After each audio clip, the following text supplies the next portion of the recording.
Hello everyone, it's 2023 and the world hasn't burned down yet, so congratulations, I think. I don't know if you've heard of this game called The Last of Us, but it's pretty good. I don't know if it flew under the critics' radars or what, but I'm surprised there's not more people talking about it. Apparently, there's also a live-action adaptation being made by some company called The Bow. Never heard of them before, but still pretty stoked to check it out. For a long time, I was fairly invested in the Xbox lineage of consoles. After buying the 360, I was pretty much locked in for the next generations. Not fully stuck, more semi-permanent, like marrying into the royal family or getting a Rick and Morty tattoo. There's ways out of it, but it will be painful and expensive. I didn't have any particular loyalty to the brand. My friends just had Xboxes, and I didn't want to play Battlefield Bad Company by myself. But I loved my PS1 and PS2, so I wasn't going to pledge my allegiance to either side. Plus, having an opinion about game consoles will be the death of you. Flash forward. I'm a miserable old adult with few friends and very little time for gaming, desperately trying to fill the void in my soul with material things. In other words, I bought a PS5. Having missed nearly 2 decades of exclusive games, I had some catching up to do. The game that sat at the top of my list was The Last of Us. It was hard being an Xbox owner in 2013 when The Last of Us dropped. Here was this game receiving universal critical acclaim while one of the only exclusives we got that year was Zoo Tycoon. So when I bought my PS5 and saw that the 2014 remaster was included with PS Plus, I was ecstatic. Also, I just want to mention what an absolute miracle it was that I somehow managed to avoid any spoilers for a decade-old game.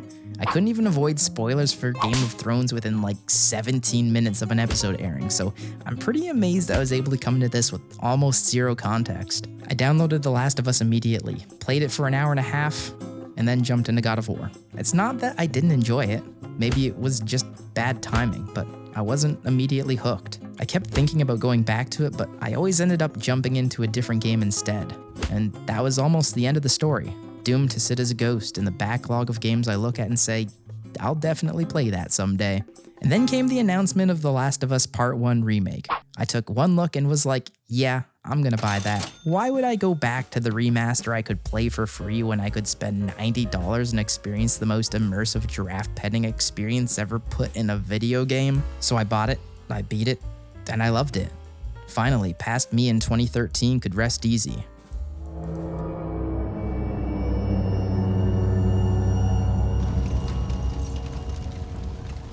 The Last of Us does a lot of things really, really well. I don't think any game has executed such a cohesive cinematic experience as successfully as The Last of Us does. Everything feels in service of the story. For example, in God of War, another cinematic game about fathers with questionable moral compasses, I was constantly sidetracked from the main story to go solve puzzles, free the souls of Valkyries, and row a boat around like an absolute Chad learning about Norse mythology from a disembodied head while collecting tree dew. In The Last of Us, the action sequences joining the narrative segments never took me out of the story. And what a story it was. Narratively, it doesn't exactly tread new ground. Analyzing the human condition against a post-apocalyptic backdrop is practically its own genre. What makes it special is how it handles the relationships between its characters. Grizzled, cynical, reverse orphan Joel and naive, reckless, regular orphan Ellie's relationship starts off as a literal transaction that neither one of them are particularly stoked to be a part of. Over the course of the story, each becomes the emotional balance for the other. Ellie helping Joel rediscover his humanity, and Joel becoming a guardian for Ellie, teaching her how to survive in a ruthlessly cruel world. Also, Ellie has the greatest learning to whistle arc in modern entertainment. It's hard to describe the emotional weight The Last of Us carries throughout its story. The excellent writing and performances deliver such an immense impact that it's impossible not to get invested in these characters. Each person you meet on your adventure is complex and nuanced, and not just there to shuffle you from point A to point B. A character like Bill would be easy to dismiss as bitter and paranoid, which he is, but throughout his chapter you learn about his relationship with his ex-lover Frank and their falling out, eventually coming across Frank's body with a note about how much he hated Bill's guts. It's a crushing moment, giving a brief glimpse of the lonely and tragic person Bill is underneath his antagonistic exterior. I was captivated from beginning to end.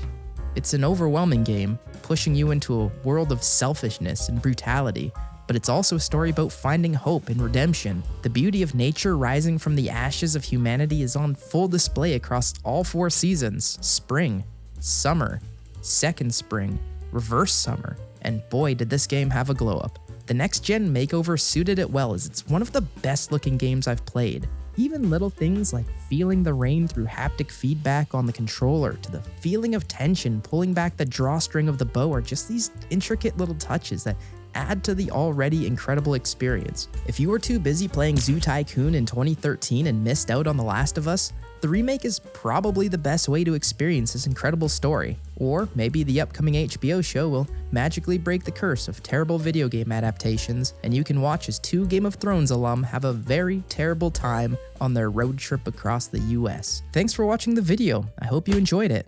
Come back anytime.